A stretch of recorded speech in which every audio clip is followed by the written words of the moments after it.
The Joe Rogan Experience. But there's also a huge geopolitical, I hate misusing that word. I learned what the word geopolitical really means. What does it really mean?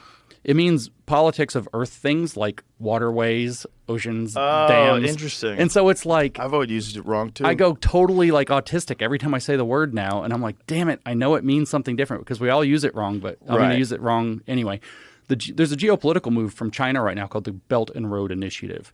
And the Belt and Road Initiative, that's tied to the BRICS. That's the idea is that the entire global south with China as its head is going to become the new epicenter, the superpower of the world. And it's going to be not just trade. I mean, China doesn't exactly trade on fair terms. They're going to go and basically exploit places. We'll build you a nice airport. We'll build you a nice port. We'll build you some highways. By the way, they all go straight to the mine, and we're taking all of your lithium when we come in. That's your deal. And now you're economically dependent on us. Pretty standard game that they're playing. And that Belt and Road Initiative actually is a competing interest to spreading democracy around the world. So I know Vivek Ramaswamy, really hit this out of the park where he said, we went over to China and said, let's spread democracy to China. So in a sense, we bit off way more than we could chew, if you want to think of it that way. Let's spread democracy to China. And China was like, ha, ha, ha, yeah, let's see. And they flipped the table on us and made it so that if you want to get in the Chinese market, so first they become the manufacturing base of the world, but then if you want to play in the Chinese market, what do you have to do? Well, the CCP puts up a firewall, and if you don't play by the Chinese rules, you don't get into China. So now Nike and all these big, corporations and all these other NBA. I named Nike because it just keeps coming to mind. But there's a huge consumer market over there that's buying up stuff like crazy. That's one of the things I witnessed in China. Everybody's starting to have money, so they're buying up brand name stuff everywhere that they can all the time to show that they have some money now. And huge market. So they want into the market. The market's gigantic. It's the manufacturing base. So it's, relationships are built. But if you want to play, you play by Chinese rules. So spreading democracy partly didn't work because we have to play by China's rules. And that's the Belt and Road Initiative is meant to create a global South network. So we're the global North. That's, South America, parts of Africa, a lot of like Indonesia, India, and then China. Of course, BRICS just throws Russia into that mix, but otherwise that's who you're talking about. And China's setting itself up to be the kind of global superpower or hegemon of that entire project. And we're talking about, the flow of trillions of dollars of goods and oil and energy and whatever every year. So that's a huge thing to play with. And it turns out, I don't think, if we take Vivek's line, we got outfoxed in the deal. So spreading democracy, there are lots of these cultural reasons. Oh, they're not ready for democracy. I don't know. Maybe some places, maybe not some places. But there are other pressures, too, that we've been asleep to. We have not been paying attention as a country. Maybe some of our State Department people have been to China for the way that we should have been. Like we should have been in the 80s and 90s like, oh, no, China, right? But we were like, oh, yeah, China. Okay, cool. Yeah, go make all of our cheap stuff for us. Well, they've done an amazing thing in combining communism with capitalism. That's right. If you just have North Korea, you never develop a real superpower. Thank you, Joe. I beat this drum, and I get called crazy all the time because what I'm trying to tell people is that communism is what's happening to this country, okay? But it doesn't look like communism because it's like, how is Nike communist? Right. And I'm picking on Nike. How is Boeing? Let's pick on Boeing instead. How is Boeing communist? They've all these. How is Disney communist? Right? They're huge mega corporations. What did Google just lose over its stupid AI? $90 billion or something. It's something insane. Like, I didn't even know they had that much money to lose. And it's like, holy crap, in stockholder value or whatever, or shareholder value. I think it was only $9 billion. Was it? I thought that was Bud Light. That was 9. No, Bud Light was 27. But look at what we're like haggling over, like insane amounts 11, of money. 12 figure, I know, right? Yeah. And so it's like at least 10-figure numbers of money. Like, Elon kind of rolls in that department, but nobody else does. So anyways, where was I going with this? Because this is huge. Oh, the communist. How in the world are these huge things communist, right? So communism didn't work, right? Soviet Union sucked. North Korea sucked. Cuba sucks. Like, I'm sure it's like geographically beautiful, but we know those places are dysfunctional as hell. Right. We can go to the Eastern Bloc. They're still devastated in a lot of ways. They're still not all the way together. Like, communism didn't work. But if we think of like what Marx did leading up to, say, 1917, when Lenin kind of took over, as communism 1.0. That never really even got off the ground. Then Lenin got it off the ground, and you get the Soviet model, which is, Soviet just means committee, by the way, if you didn't know that. It's like a ruling council or committee.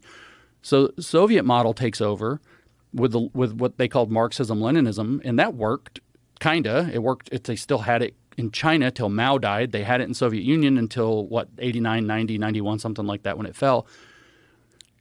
But what happened was when Mao died, like the Soviet Union wasn't doing great. It was starting to fall apart.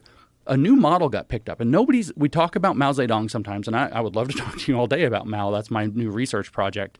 But we don't talk about his successor. His successor was Deng Xiaoping. And this is where I actually disagree with Vivek about what I was just saying. Deng Xiaoping had a saying that was, I don't care if the cat is black or white, as long as it catches mice.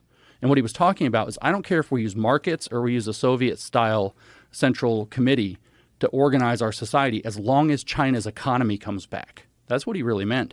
And so Deng didn't come up with this new model to open the markets on his own. We didn't go to China to necessarily just to spread democracy. We went to build China. And who's we? Well, let's name the names. Who was in the meeting? And there's a movie about some of these meetings were in China, and there's not a movie, but there's a movie called Mr. Deng Goes to Washington that took place in Washington, D.C., so you can go watch the movie. I'm not making this up. Deng Xiaoping was the leader of China. He's already networking with Klaus Schwab from the World Economic Forum in his spacesuit, but he meets with, and the list of people were Henry Kissinger, Zbigniew Brzezinski, allegedly T.H. Chan, David Rockefeller, and the sitting new emperor or whatever, CCP chairman of China, Deng Xiaoping, and they cook up this plan to open Chinese markets. And the plan was to spread democracy into America, but I suspect it was mostly to get really rich. We open those markets, huge amount of money, giant multinational corporations are not tied to any geographical place, and they can get rich off their balls. Now, some of these guys, I think, were also ideologically motivated. The Rockefellers have funded communist crap all over the world for a very long time. China was communist. Deng Xiaoping said, well, I'm not opening the market for the market. I'm opening the market for socialism, to make socialism productive. And so they had I think there was more of a plan there than we take into account, which means Vivek gives, I need a tinfoil hat. Vivek sees that our motivations in building China were necessarily good. I think the motivations for building China were to create the pincher of a trap that's called Thucydides' trap in ancient kind of military strategy, that the only escape from would be to facilitate China's rise and decimate the West in order to avoid a nuclear-tipped World War III. And I think they knew what they were doing and were going to get rich on it. You think by spreading democracy, their idea was to reinvigorate China's economy so that China becomes a threat? Yeah. Really? Yeah. So as China gets, so the that is so 4D chess. The back pages of Reddit conspiracy. Well, listen, we know that Klaus Schwab is if there are conspiracies, the James Bond villain, kind of not quite out of central casting. See the photo we have of him in the bathroom? Yeah. With the Darth Vader outfit on? With the spacesuit. I'm the one who told you about his spacesuit. We put it up on the screen. Yes. Do you know who Klaus Schwab's mentor was? I do, but I forgot. Henry Kissinger. That's right. Who was in the same meeting. This is a Harvard plot. Well, his father was a Nazi. I can't vet that for positive sure, but that's what I have heard. What is the truth of that? Let's find out. Who is Klaus Schwab's father? At least his father did something. Like, wasn't he the guy that was like bringing like the nuclear technology for the Nazis to South Africa or something like that? Something crazy like that. I mean, I know the story vaguely. I knew it at one point. But look, you can't help who your father is. Right? That's correct. And if, unfortunately, you get born, your dad's a Nazi. I'm much less worried about Klaus being a Nazi than I am. Like, he has an interview he gave where he's in his office, and behind him, up on the bookshelf, is a bust of Lenin. How the hell did that get there? Like, right. Other than Jordan Peterson, who puts one of those up? Communists. And Jordan's studying them, and that's why he puts them up as a reminder. No shade at Jordan, obviously, but like Klaus has got some, big ambitions, I think. And his mentor was Kissinger. Well, he's such a strange guy, the way he talks about it, too. It's so right out of a movie. Like, this cannot be real. No one is really, you will own nothing and you will be happy with that accent, and no one's freaking out. I think that my favorite ones where he's having the conversation, he's like, yes, in some years we will all have the chips in our brains. Yeah. And so you will be sitting there and I will be sitting here and we will be having a conversation. There was a false attribution. Oh, so it's fake, inaccurate. WEF. This is from a book I read. Yeah, this is Reuters. Founder Klaus Schwab, family tree shared online. So what is the That inaccuracies? that he was related to the Rothschild family. Oh, that was the fake one. Oh yeah, that because his mother is like super secret. Okay, so that's fake. Not true. That's not true. But the thing about his father. That's why this is explaining what his father was too. His mother was Jewish. And his father did what? Well, if his father was Don't Nazi, open that can. Oh my Well, I God. mean, that's the whole thing with Soros, though. You know, Soros was Jewish, and his uncle took him around as a young boy when they confiscated property from the Jews, and he had to pretend that he was a Christian. Yeah. Did you ever see the interview But with? So who is his dad? I mean, I'm trying to get to something that says it, but Okay, there's not. we should really clarify that, not Yeah, miss it. Okay, so who is this gentleman? Wilhelm. What did he do? Here's Wilhelm, what did you fact. do? Okay. Did Soros's or Klaus Schwab's father work for Hitler? False. Claim George Soros worked for Hitler. Klaus. Okay, but what did his dad do? I gotta Because this research it. book that I read was about elite power structures, and and they go into the World Economic Forum. I wish I could remember exactly what they were saying, but it was something to the tune of who his dad worked with. Well, I'll just be clear, since you have the tinfoil hat right now, Joe, that my source for his mentor being Kissinger is a book that was published by the World Economic Forum called The World Economic Forum, The First 40 Years, which was published in 2011 to brag about how cool they've been. He also brags that in 78, he started making connections to Deng Xiaoping and trying to bring the stakeholder, as he called it, capitalism model into China, which is what China actually installed. It's this dirty fusion of neoliberalism, which is basically how do you get huge corporations to basically suck off of the government, and that's the thing the left has been mad about for 50 years. How do you fuse that to communism? And China's the answer. And what I think is all this ESG stuff was constructed around it to make the West have it too.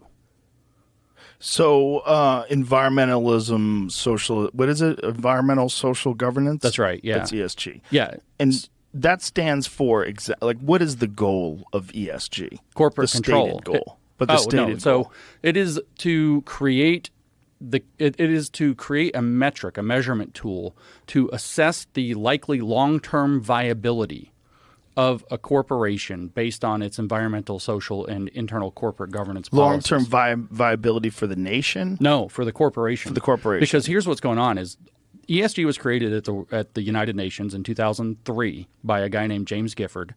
And the point was, he said, well, there's at that point about $6 trillion of money that's sitting out there. It's people's pensions. It's like passive, right? Mutual funds, index fund, all this, mutual funds particularly, 401ks. There's state pension funds in particular. $6 trillion in the world sitting out there that's just people's retirement funds gaining interest, playing in the market through this, money management. And the question James Gifford asked was how he was a forest guy. He was like, how do we apply that to saving the forests, save the trees, right?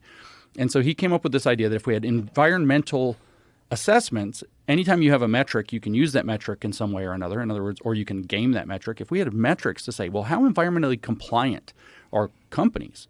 Like kind of an extension of corporate social responsibility, they used to call it. If we can measure that, then what we can do is we can start directing, we can say, well, companies that have a long-term or that have good environmental policy have a better long-term portfolio.